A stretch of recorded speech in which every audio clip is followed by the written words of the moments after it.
rajouter. Non, non, au contraire.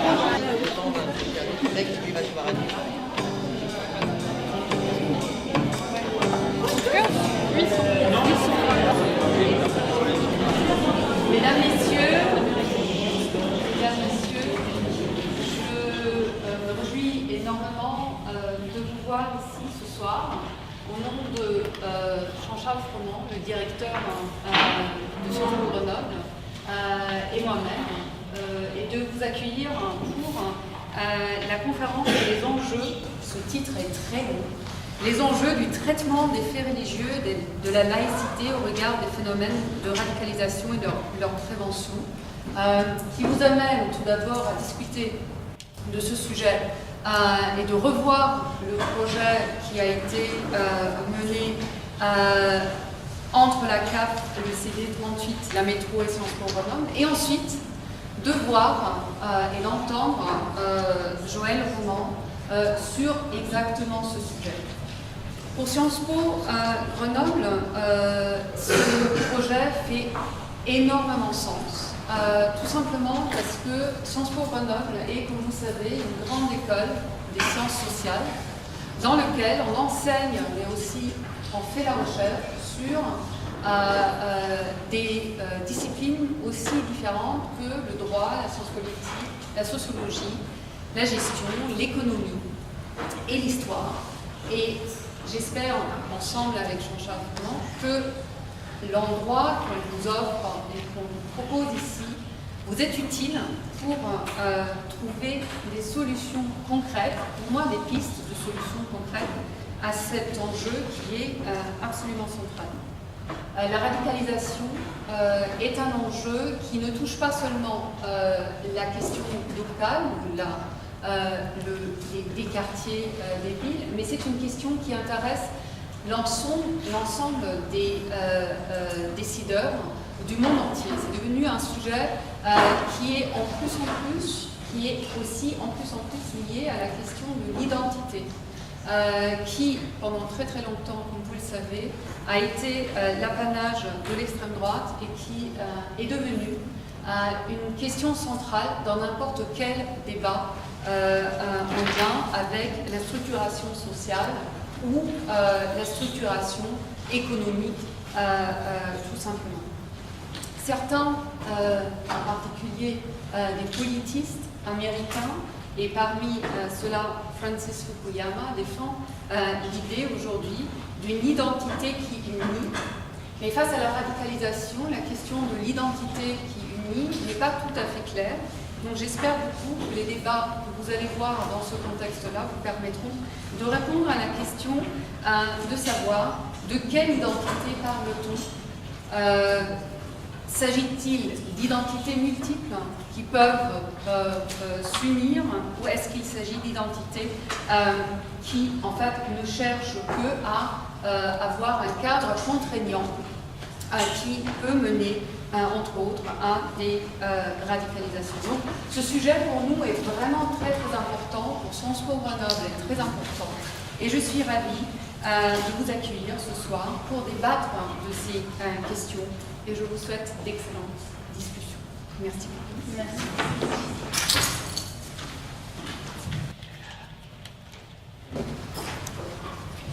Bonsoir à tous. Donc, je suis Sophie Vermeillard, chargée de mission égalité et lutte contre les discriminations à la métropole de Grenoble. Je vais parler au nom de tous les partenaires du projet, donc le département, la CAF, la métropole et l'IEP. Déjà, je voudrais vous remercier, nous vous remercions de votre présence nombreuse. On se doute bien que cela tient beaucoup à la présence de Joël Roman, que je présenterai un peu plus tard. Nous remercions aussi l'IEP pour l'accueil dans ses locaux. Je voudrais également remercier la petite poussée qui filme ce temps ce soir et qui accompagne le plan de lutte contre les discriminations au niveau vidéo. Donc il y aura un montage de nos échanges de la conférence débat qui sera disponible sur la chaîne YouTube du réseau Partenaires Égalité. Voilà, une description du réseau Partenaires Égalité qu'anime la métro. J'ai amené quelques documents sur le côté là-bas si vous voulez en savoir plus. Alors, je vais tout d'abord présenter rapidement le programme. Dans un premier temps, une demi-heure environ, on va vous raconter un petit peu le projet qui est donc conduit depuis 2016. Le résumer assez rapidement, mais pour en ressortir le fil conducteur, les apports, là où nous en sommes, nous avons avancé avec tout un groupe de professionnels. Ensuite, donc, il y aura des échanges avec la salle. Donc, je dis nous, c'est Feza Guélamine et moi pour vous apporter donc, ces éléments. Et puis ensuite, donc, on passera à l'intervention de Joël Roman pour environ 3/4 d'heure et puis à nouveau un temps d'échange assez important. Et enfin, pour terminer, nous vous invitons à un apéritif dînatoire qui se déroulera en salle du conseil de l'IEP, donc il faudra repasser par le couloir. Voilà. Alors, donc, je vais vous présenter donc, rapidement le projet que nous avons conduit. Donc, c'est un projet qui est né dans un contexte post-attentat.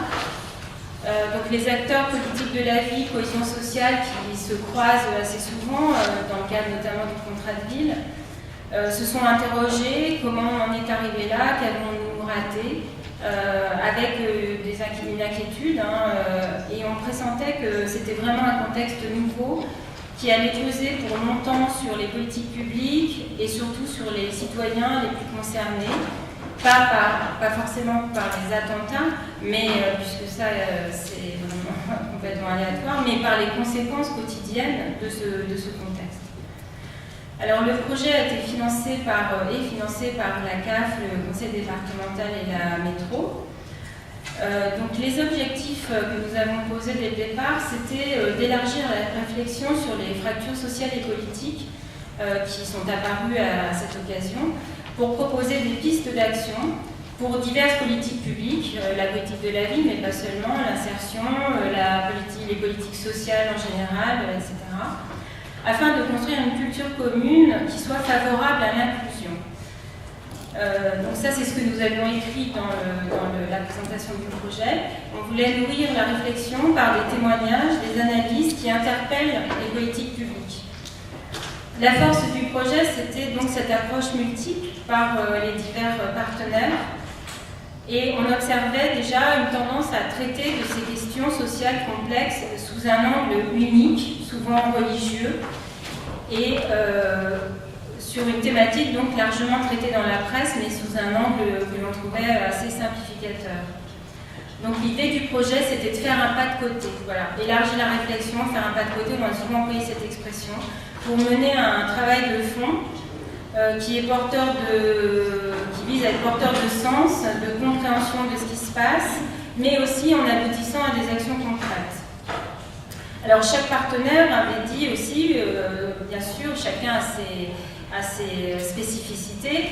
Pour les départements, c'était bien entendu autour de l'action sociale que les enjeux étaient les plus forts. Pour la CAF, c'est autour de la question de la place des familles. Pour la métro, notre entrée a été celle de l'égalité. Comme l'avait dit au début du projet le directeur de la politique de la ville, on voit la radicalisation chez l'autre, mais on ne voit pas quand on est discriminant. Alors on voit ça un peu quand même, ce volet discrimination, qui peut avoir des liens, puisque donc dans le réseau Partenaires Égalité, on a monté une cellule de veille et d'action qui recense des cas de discrimination, qui les traite avec les professionnels, et on a une quarantaine de situations remontées depuis 1 an et demi, et beaucoup de ces situations ont trait aux questions d'origine, de religion, etc. Donc ça fait complètement écho au projet. Pour Sciences Po, c'était bien sûr l'enjeu de la formation des futurs professeurs, la citoyenneté, comme l'a rappelé madame, pardon, je n'ai pas vu son nom parce que ça s'appelle Jean-Jacques Roman, mais je m'excuse auprès d'elle. Mais donc l'action publique de demain, c'était aussi bien sûr ça qui intéressait particulièrement l'IEP. Ce partenariat d'ailleurs avec l'IEP va être amené à se renforcer puisqu'il y a des projets de recherche qui sont aussi conduits autour de ces questions. Les séminaires aussi, le prochain, en particulier, aura lieu à un moment où les étudiants seront complètement rentrés. On espère qu'ils seront aussi bien présents. Voilà. Alors, concrètement, le projet consistait à organiser des séminaires de réflexion. Donc, il y en a eu dans un premier temps 3, autour de 50 professionnels qu'on était allés chercher. On avait choisi, on a essayé de varier les professions, les territoires, donc éducateurs, assistants sociaux, etc., animateurs jeunesse, etc.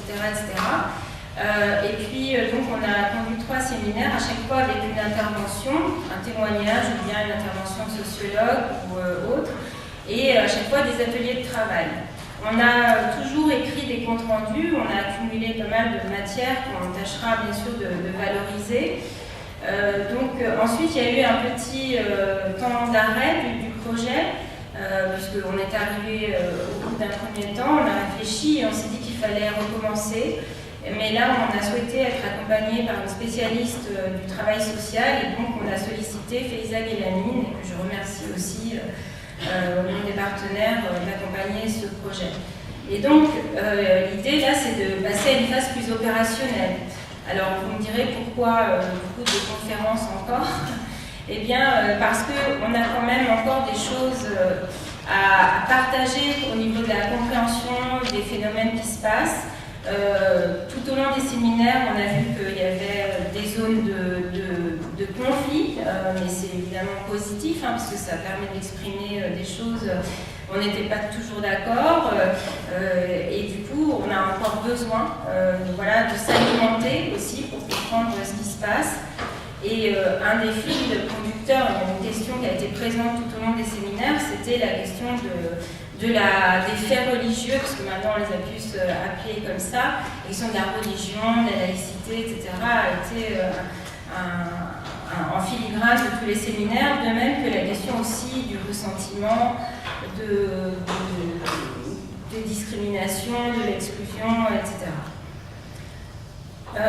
Voilà, donc on a refait du coup donc, une série de 2 séminaires fin mai 2018 et en juin, à nouveau avec aussi des ateliers professionnels pour recueillir à nouveau leurs attentes.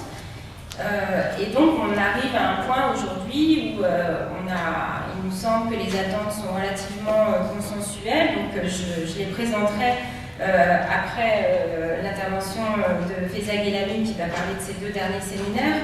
On a des propositions à faire pour la suite, pour continuer à mobiliser des professionnels et continuer à réfléchir à ces questions. Voilà, alors je vais peut-être pas être plus longue parce que je voudrais pas prendre du temps sur la suite.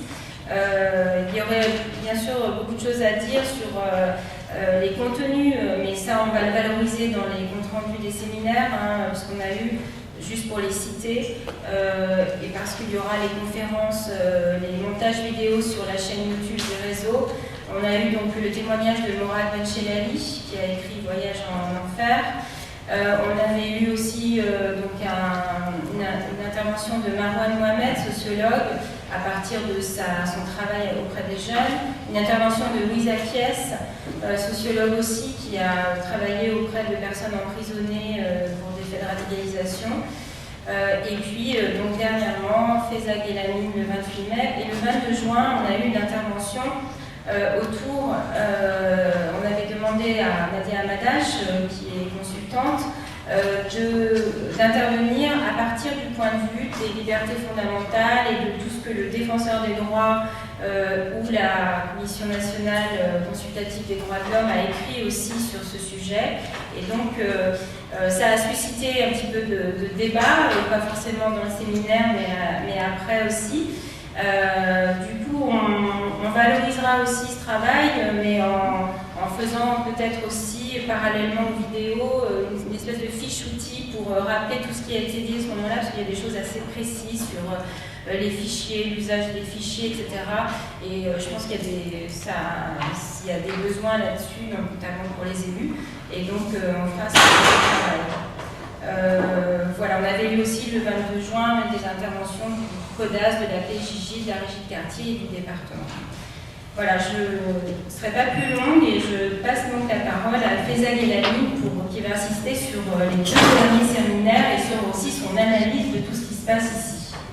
Alors, tout ce qui se passe ici, c'est très large, mais par contre, peut-être au terme, justement, là où on est aujourd'hui dans cette démarche, effectivement avec les matériaux recueillis à travers les expériences relatées, les témoignages, les points de vue qui se sont exprimés, aussi bien lors des ateliers eux-mêmes qu'à partir des échanges qui se sont tenus, suite aux interventions des uns et des autres. Ce que je vous propose de façon assez synthétique et rapide, c'est d'examiner 4 types j'ai appelé ça des questions-problèmes, qui effectivement peuvent être traduites en pistes de travail pour la suite. Hein, on est un peu dans un bilan d'étape, si vous voulez, par rapport à cette démarche de travail.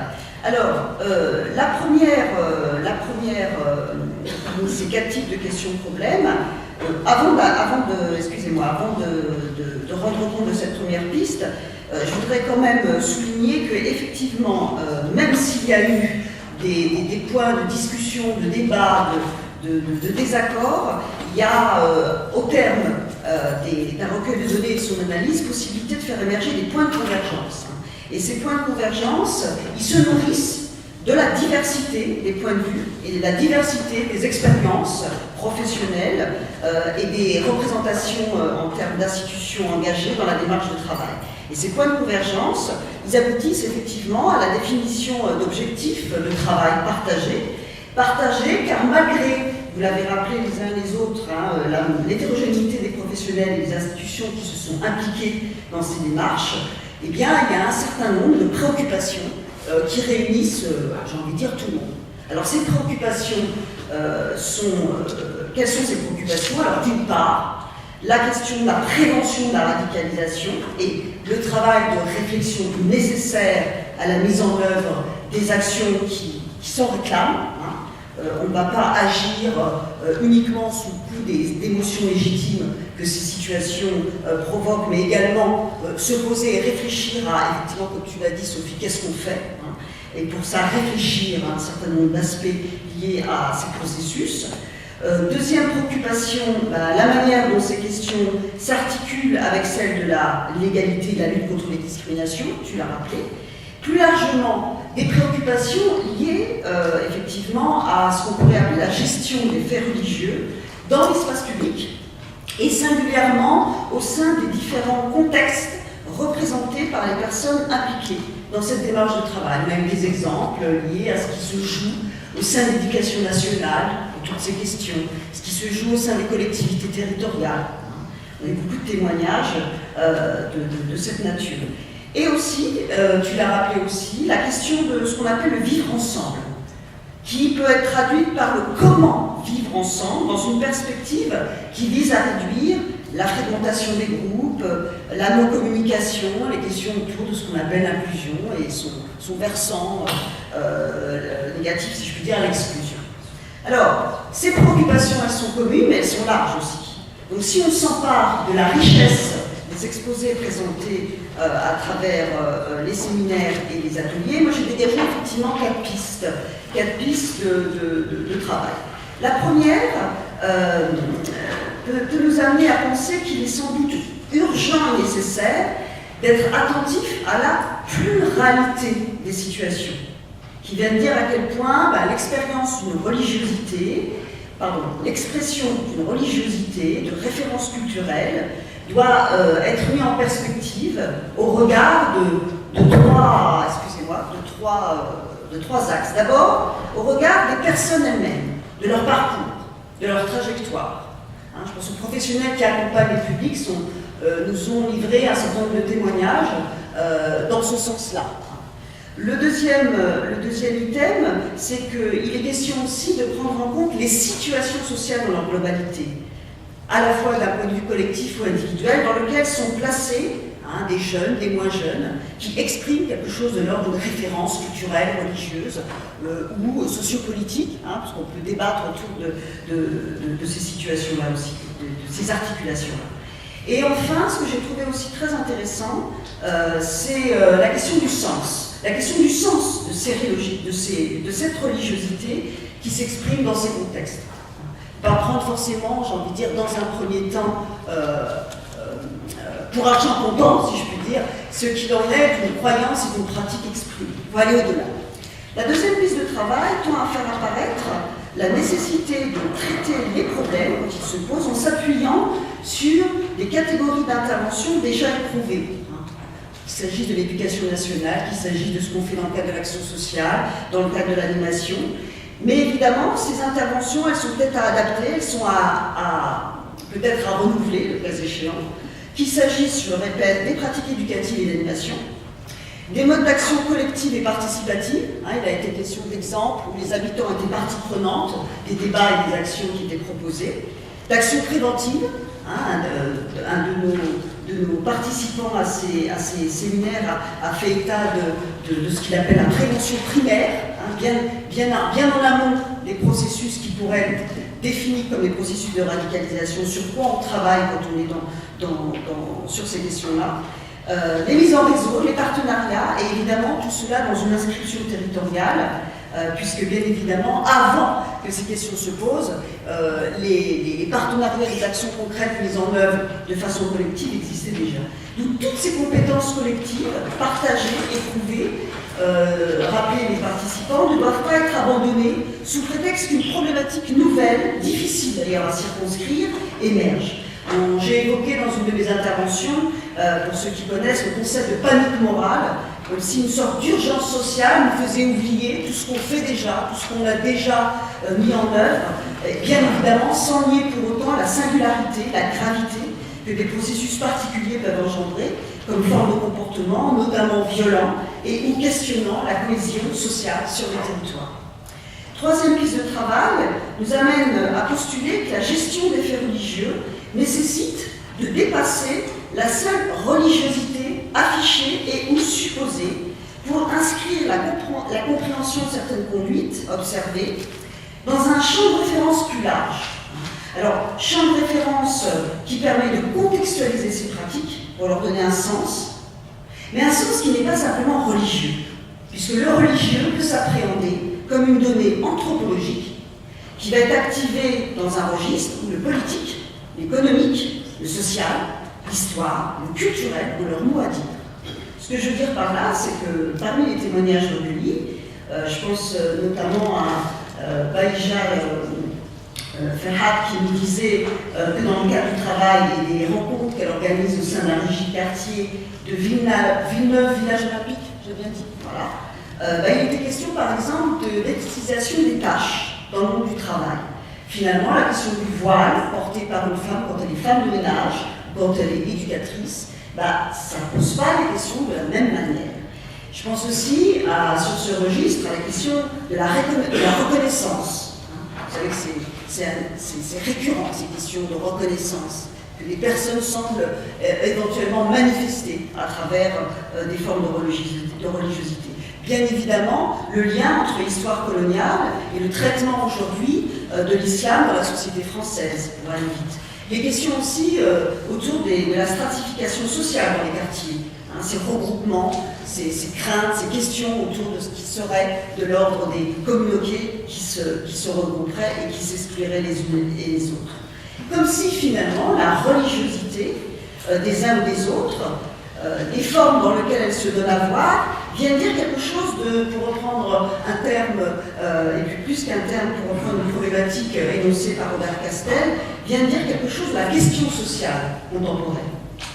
Autre piste, je crois qu'il ne faut pas oublier, et je vais en terminer, autre piste, eh bien la question de la prévention de la radicalisation, même si on s'attache à, on va dire, observer comment on est face à des questions complexes qui n'intéressent pas que l'expression religieuse pure et dure, ne doit pas être éludée.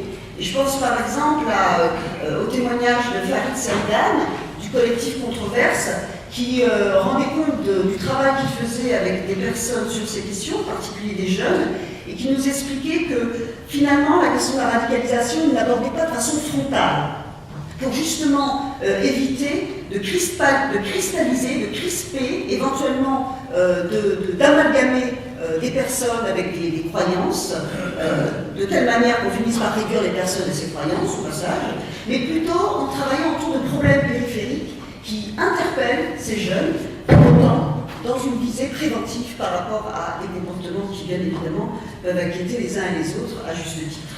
Alors, bien sûr, ce travail en commun, souhaité par les uns et par les autres, ça a été souvent énoncé, dit, on est confronté à un certain nombre d'obstacles pour les mettre en œuvre. Les uns et les autres peuvent être pris dans les logiques institutionnelles qui s'opposent, voire qui se font concurrence, ou du moins qui ne se rencontrent pas suffisamment. Les uns et les autres ont aussi des priorités d'action différentes, et c'est bien légitime. On est face à des pratiques qui s'inscrivent dans des registres diversifiés. L'éducation nationale, l'éducation populaire, l'éducation de prévention, il ne s'agit pas tout à fait de la même chose, le secteur d'animation, le rôle des élus ou d'autres acteurs, faire travailler ensemble toutes ces logiques et tous ces acteurs n'est pas forcément, évidemment, si simple à mettre en œuvre.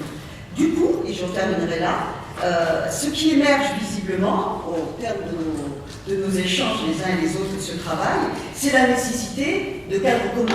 Sophie, tu l'as rappelé, c'est-à-dire finalement, pourquoi ne pas envisager quelque chose qui a été présenté comme des groupes d'appui, une sorte de groupe ressources pour construire une réflexion commune pour agir dans un processus, le mot est très à la mode, mais il dit quelque chose quand même de co-construction. C'est-à-dire dans un processus où la pluralité des points de vue est prise en compte, sans que pour autant l'un prenne le pas sur l'autre, ce qui n'est pas forcément évident. Pour que ce groupe ressources groupe d'appui puisse faire ancrage, également pour que chacun de sa place puisse mettre en œuvre des actions qui les concernent directement. On en était là dans la proposition, et en réfléchissant, finalement, quand on travaille sur ces questions, c'est un petit peu mon cas depuis un petit moment maintenant aussi, surplombant tout ça, il y a un cadre qui nous est commun, c'est le cadre de la laïcité. Et donc, vous voyez un petit peu la transition, il me semblait aussi important de faire un arrêt sur l'image, sur ce principe, et peut-être, à partir de là, de faire émerger des pistes de réflexion qui nous permettront de poursuivre la démarche engagée. Voilà. J'espère que j'ai été évidemment pas exhaustive et très réductrice pareil, parce qu'il y a une telle richesse qui s'est manifestée à travers cette démarche de travail, et j'espère que les uns et les autres s'y retrouvent quand même un petit peu. Merci. Merci Faiza. Alors je vais redire simplement la proposition du comité technique dont font partie Yves Bertuin, Marie-Françoise Mondol de la CAF, Yves Bertuin pour le conseil départemental, donc la métro, Émilie Paulusset aussi pour la métro, et donc Dominique Mansanti pour l'IEP. Donc suite aux 2 derniers séminaires, à ces réflexions, l'idée donc est de constituer une sorte on l'a appelé ça un groupe d'appui interdisciplinaire, interprofessionnel, dont l'objet ne serait pas de traiter de situations individuelles, puisque ça, il y a des choses qui se font sur le terrain, il y a des cellules de veille, mais par contre, de se mettre en lien avec ces acteurs de terrain, et d'offrir des moments de réflexion commune entre diverses professions pour essayer de faire vivre ce cadre commun qu'on a essayé de construire et qui reste encore, bien sûr, ça se construit en fait en continu. Mais voilà, c'est un peu sous cette forme-là qu'on voudrait le proposer. Après, le reste, l'idée est de réunir à nouveau les professionnels qui seraient intéressés et de voir comment, évidemment, ça peut se mettre en place concrètement. Mais voilà, je ne vais pas aller plus loin sur l'idée, si vous voulez rajouter. Non, ça va. Mais au niveau de thématique, bien vous l'avez compris, on sort de la seule question de la radicalisation, violente, souvent entendue. On est beaucoup sur des questions de vivre ensemble, comment vivre ensemble et traiter des questions qui sont quotidiennes quand même, parce qu'on s'aperçoit que sur le terrain, il y a beaucoup de professionnels qui, ne sachant pas comment faire, évitent ces problèmes. Et du coup, c'est aussi c'est du lien social qui ne se construit pas, c'est une perte. Donc c'est important d'avoir un espace d'échange qui soit sur des types de situations, sur des types de problèmes et qui ne soit pas sur des situations individuelles. Voilà. Donc à ce stade, on vous soumet ces réflexions, on vous laisse réagir avant d'entendre Joël mes collègues veulent ajouter quelque chose.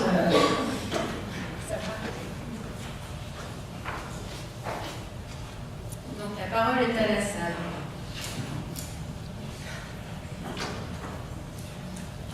On n'a pas de micro, donc il faudra parler assez fort. Mais c'est à nous de reformuler un peu aussi ce qui sera dit, parce que pour la prise de son est due.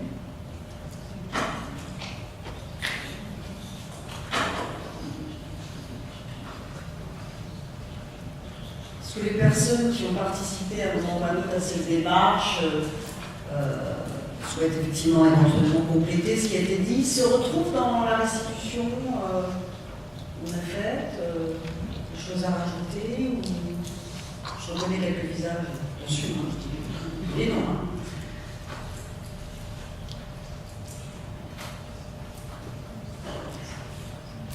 Et pour ceux qui n'ont pas participé à cette démarche et qui sont présents aujourd'hui, est-ce que, dans la manière très rapide dont on l'a exposé, est-ce que ça suggère comme réflexion, comme voilà.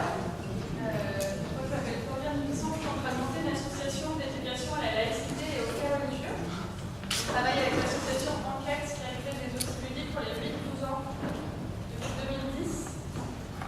Donc là, on intervient en périscolaire sur le secteur de Cresser, on est intervenu au collège Verfort et on travaille aussi avec des migrants sur le MDH de l'ABI. Et en fait, très vite, on a eu demande des professionnels, je pense notamment aux animateurs périscolaires, parce qu'en fait, le cadre de loi sur la laïcité, personne ne connaît. Donc voilà, on vient apporter des notions de base sur les faits religieux, c'est quoi l'API, c'est quoi l'agnosticisme, les trois grands monotheistes, les autres. Les enfants, ça les intéresse beaucoup et les adultes aussi, finalement. Mais moi, ça me fait vraiment bizarre de me rendre compte sur quel point un fonctionnaire de la mairie ne sait absolument pas ce que c'est la laïcité et comment il se positionne quand un enfant lui. Voilà, lui pose des questions là-dessus. Ouais, c'est pas clair, il fait ça.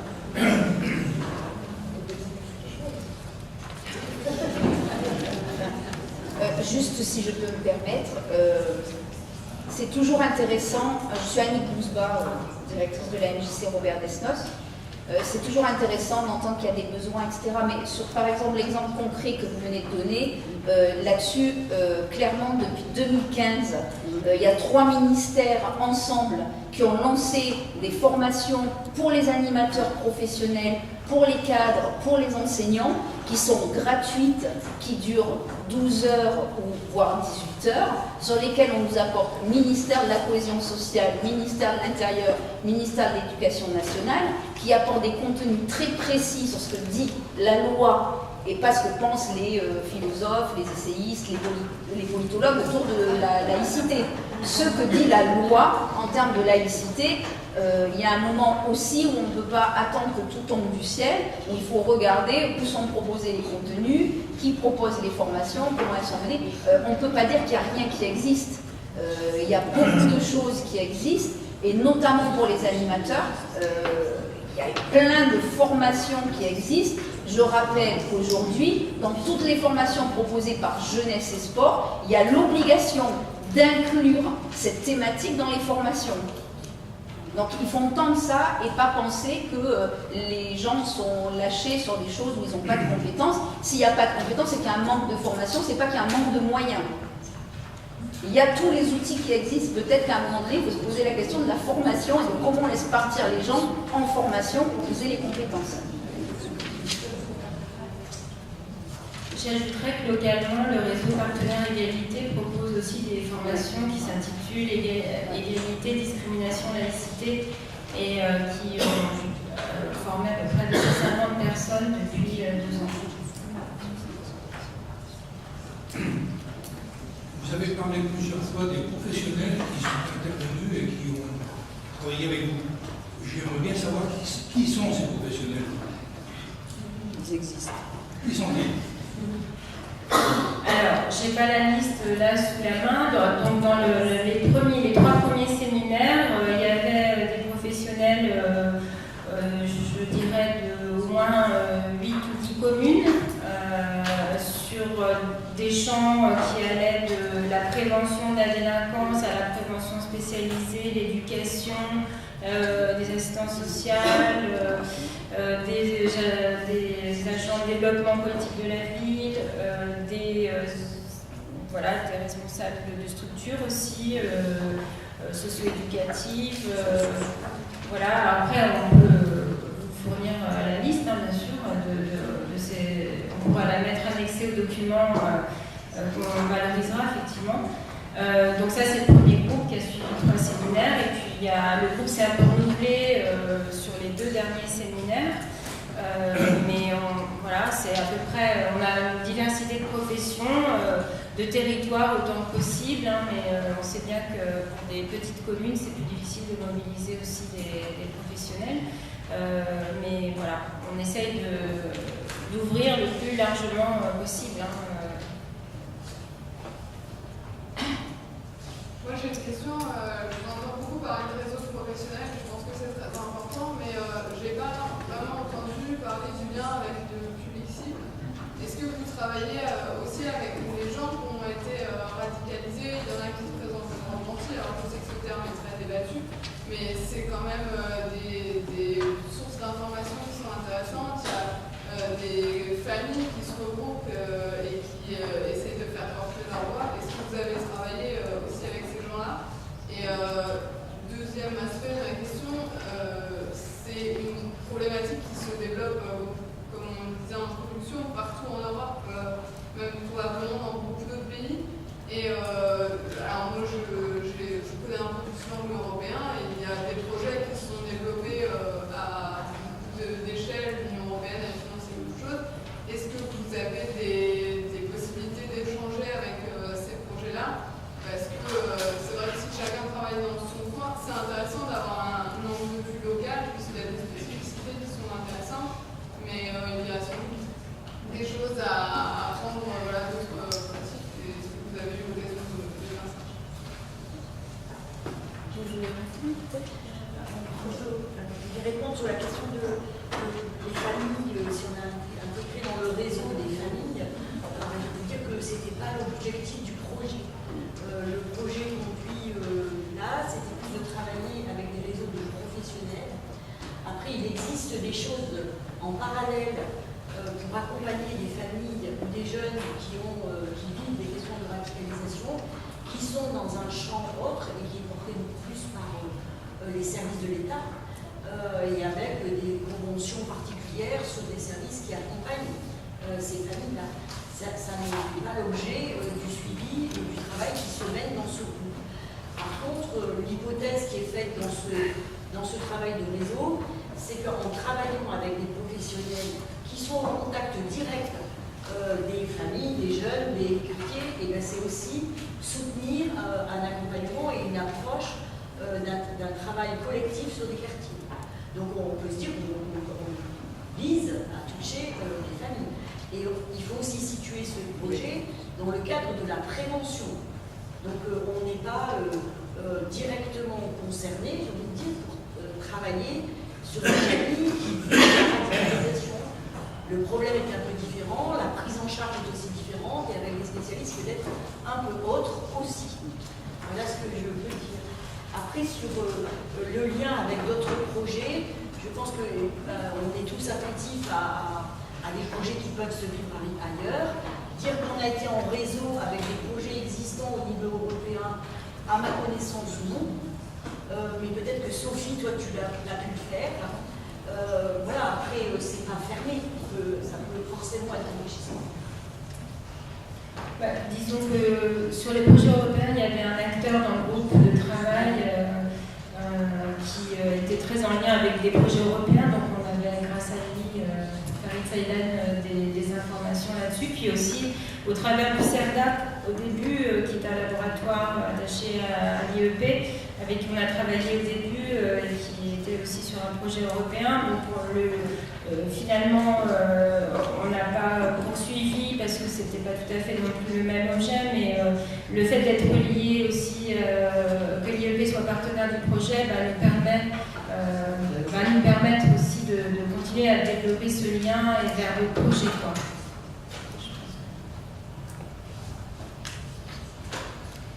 Oui,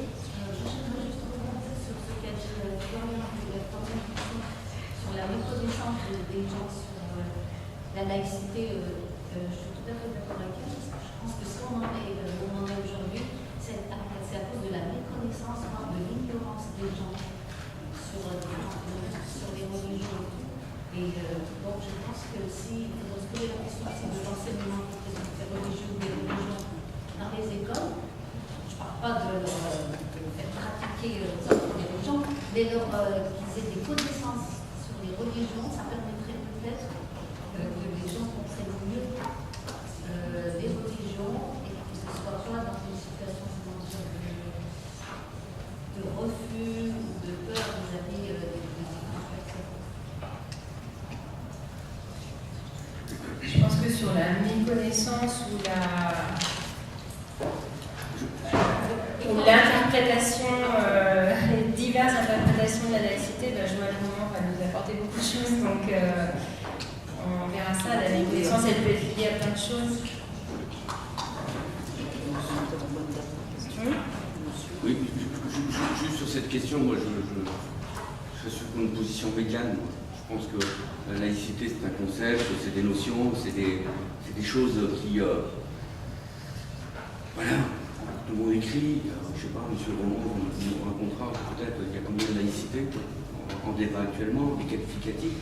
Mais je crois que la question qui se pose pour moi, c'est la question du vivre ensemble, que l'on soit, comment j'allais dire, toute part, un éducateur au sens d'éducation nationale, éducateur spécialisé, etc., etc., c'est la question de la relation à l'altérité, pour moi.